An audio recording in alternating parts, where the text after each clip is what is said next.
Saat konsolidasi tim pemenangan, Dhani Pomanto menerima sejumlah masukan dari para relawan dan tim pemenangan.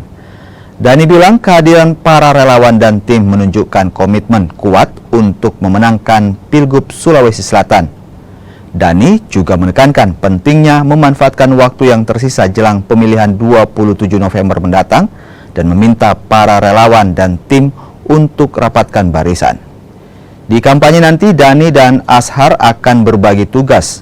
Konsolidasi ini diharapkan menjadi titik awal untuk bergerak lebih cepat dan lebih kuat dalam menghadapi Pilgub Sulsel 2024. Ya, hari ini adalah hari pertama kampanye, tapi kami lebih ke konsolidasi, berhubung selama 60 hari kita akan menjelajah seluruh Sulawesi Selatan, dari laut sampai ke gunung, dan tentunya ini sebuah perhelatan yang harus diatur dengan baik.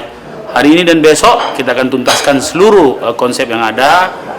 Kemudian kami bersama tim pengamanan yang ditunjuk sebanyak 42 orang yang ditunjuk oleh Polda yang ikut rapat tadi, dan secara detail dibahas semua protokol-protokol yang harus kita laksanakan.